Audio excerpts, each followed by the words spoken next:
નમસ્કાર મિત્રો, આજે આવ્યો છું મહેસાણામાં અને નાઇટ રોકાયો છું. તો મહેસાણાનો આ જિલ્લા પંચાયતવાળો બિલાડી બાગનો જે ચક્કર છે ત્યાંનું આ નાઇટનું આ લોકેશન છે, ખરેખર જોવા જેવું છે. અહીંયા તમે જુઓ કે આ લોકેશન મહેસાણાનું છે, એમએમસી એટલે કે કોર્પોરેશન થયું છે. કેટલી બહુ જોરદાર બનાવટ કરવામાં આવી છે. ચલો અંદર જઈએ આપણે.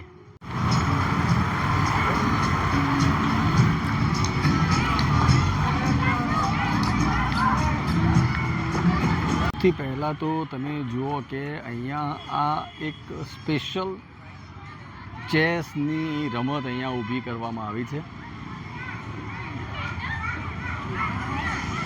ચેસ ડિપાર્ટમેન્ટ બહુ મસ્ત છે.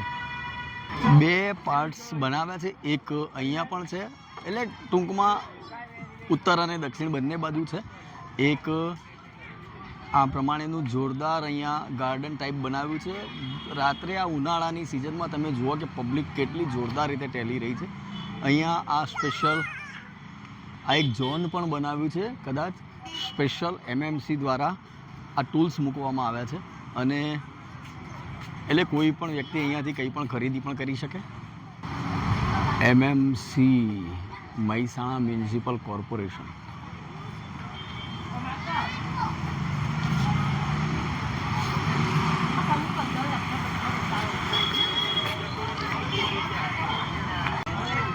એક ચાલવાની પણ એક અલગ મજા છે.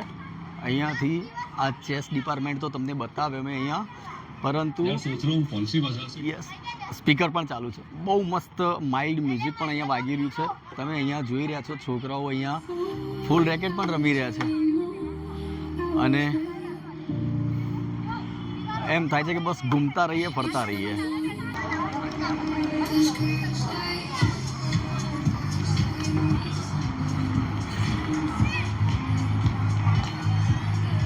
પહેલા ધડાકા તો લાગ્યું કે આ સ્ટેચ્યુ શું કરવા મૂક્યું છે, પછી ખબર પડી કે અહીંયા પાછળ કોર્ટ છે, અને આ કોર્ટના કારણે અહીંયા આ સ્ટેચ્યુ મૂકવામાં આવ્યું છે. મને પણ હાલ જ ખબર પડી. અહીંયા આવ્યા પછી અહીંયા થોડોક ટાઈમ વિતાવ્યો, ધ્યાનથી નિરીક્ષણ કર્યું ત્યારે ખબર પડી. રાતના લગભગ 9:30-10 થયું છે. બહુ જોરદાર વાતાવરણ અહીંયા છે, અને ભાઈ અહીંયા તો કંઈક અલગ જ નજારો છે. જુઓ તો ખરા કે આ નજારો. અહીંયાથી લોકો ચાલવા માટે પણ આવ્યા છે અહીંયાથી, અને હા, છોકરાઓ માટે રમતના સાધનો પણ છે. આ તમને સ્ટેચ્યુ બતાવીએ. ચલો અહીંયાથી બીજા વિભાગમાં જઈએ. અહીંયા એક પાછળ બહુ મસ્ત આ એક વસ્તુ બનાવી છે. પાણી સતત ઉપરથી નીચે પડે છે. ધ્યાનથી જુઓ કે એ કલર ચેન્જ થાય છે ત્યાં. મને લાગે છે કે નીચે કદાચ કલર કોડિંગ મૂક્યું છે, જેના કારણે ધીમે ધીમે કલર ચેન્જ થઈ રહ્યા છે. ચલો પહેલાં એક સેકન્ડ પાર્ટ અહીંયાથી જે છે એ સેકન્ડ પાર્ટનો એક નજારો તમને બતાવી દઈએ, એટલે તમને લાગે કે આ પણ કંઈક અલગ વસ્તુ અહીંયા બનાવવાનો પ્રયત્ન કર્યો છે. ટૂંકમાં બેસવા માટેની, ઉનાળામાં બેસવા માટેની સારામાં સારી જગ્યા છે અહીંયા. ચલો હવે થોડો બેક ફ્રન્ટ કરી દઈએ. એક બીજું પણ અહીંયા બનાવ્યું છે, નામ છે અન્નુ રગડા સમોસા ફાસ્ટ ફૂડનું. આ એક બહુ મસ્ત કાઉન્ટર બનાવ્યું છે. મસ્ત અહીંયા ચેર ને ખુરશી ને બધી મૂકી છે. તમે અહીંયા આવીને બેસીને તમે એને શાંતિથી ખાઈ પણ શકો છો. અહીંયા બેકગ્રાઉન્ડમાં તમે જોઈ લો કે આ છે આપણું એમએમસી એટલે કે મહેસાણાનું કોર્પોરેશન. એમએમસી એટલા માટે બોલું છું કે ભાઈ કોર્પોરેશન બની ગયું છે. અહીંયા કાઉન્ટરમાં કોઈ છે નહીં, નહીંતર અત્યારે હાલ જ એમને પૂછી લેત કે ભાઈ તમે અહીંયા આ કાઉન્ટર કર્યું છે તો શું છે ગરાગી. અહીંયા છે સારામાં સારી ગરાગી છે.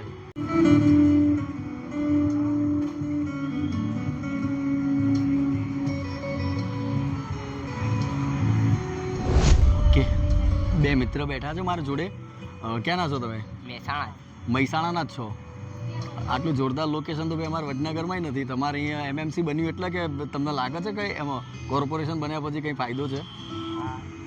કેટલો ફાયદો છે? તમે રોજ આવો છો ખરા ફરવા અહીંયા?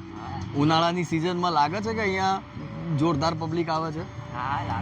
ચોમાસામાં શું લાગે છે, કેવું રહેશે? થોડું રહેશે. ઓકે, એટલે શું રહેશે એ કે પહેલા પબ્લિક ને. પણ ભાઈ જો અહીંયા ક્યાંય કાદવ કીચડ ગારો થાય એવું લાગતું નથી. મને એવું લાગે છે કે પબ્લિક અહીંયા ચોમાસામાં આવશે. હા આ જે સામુ આ રગડા પેટીસ ને આ બધું જે છે ચાલુ હોય તો વધારે મજા આવે. તમે કેટલા ટાઈમથી આવો છો? વેકેશનથી ચાલુ. વેકેશનથી ચાલુ કર્યું છે અને સતત આવો છો અહીંયા ખાસ? એટલે આ ગરમીમાં જ આવો છો કે એમ લાગે છે કે ચોમાસામાં આવશો? ચોમાસામાં તો જોઈએ જ.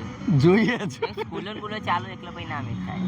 ઓકે, બાકી અત્યારે વેકેશન છે એટલે ખાસ. અને ઉનાળાની ગરમીમાં એસીમાં સારું લાગે છે કે અહીંયા સારું લાગતું હશે? અહીંયા સારું લાગે, વાતાવરણ સારું. વાતાવરણ સારું છે. આ સામે એક બીજો એક ભાઈ બેઠો છે. શું નામ છે તારું? હા, આર્યન. તું આમનો મિત્ર છે? ભાઈ જો આ બે એના મિત્ર જ છે. મિત્ર. તું કેટલા ટાઈમથી આવે છે?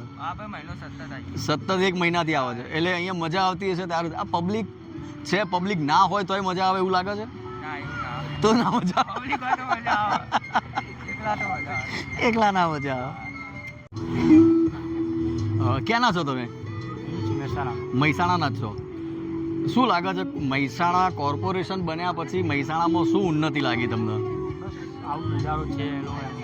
ઓકે, અહીંયા લોકેશન તો બહુ જોરદાર સ્ટ્રક્ચર બનાવ્યું છે. અહીંયા પબ્લિક બહુ બધી આવે છે. બે બાજુ આ બધા સિમ્બોલ પણ બહુ મસ્ત મૂક્યા છે. તમે કેટલા ટાઈમથી અહીંયા આવો છો? 3 મહિના જેવાથી આવો છો. કોર્પોરેશન બન્યા પછી તમને હજુ લાગે છે કે હજુ ઘણો બધો કોર્પોરેશન તરફથી ફાયદો થશે? તો એક તો સરકારશ્રી તરફથી સારામાં સારું કામ થયું કે કોર્પોરેશન બનાવી, આવી જગ્યા અને લોકેશનો ઊભા થયા. પેન્ટિંગ પણ જોરદાર બધા કર્યા છે. ઓકે, તો તમારા મતે શું લાગે છે કે કોર્પોરેશનમાં હજુ આવા ને આવા બીજા પણ કાર્યો થતા રહેવા જોઈએ? જરૂરી, કેમ નહીં? કારણ કે અત્યારે વિકાસનું બહુ જરૂર છે બધી રીતે. હા, સાચી વાત છે.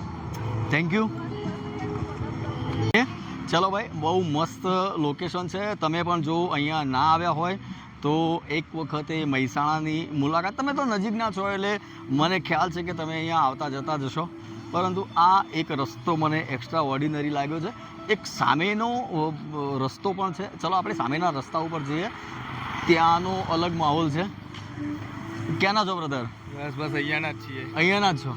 ઓકે, તો બધા જો અહીંયા ફરવા માટે સ્પેશિયલ નીકળ્યા છે. હું થોડો રોડ ક્રોસ કરી દઉં. હું અહીંયા જ જોબ કરું છું, બાજુમાં જિલ્લા પંચાયત છે. પણ મને પોતાને પણ ખ્યાલ નહોતો કે અહીંયા રાત્રિનો માહોલ આટલો જોરદાર હશે, સુપર્બ હશે. આવ્યા પછી એમ લાગ્યું કે 1-2 કલાક ક્યાં નીકળી જાય એની ખબર નહીં પડે.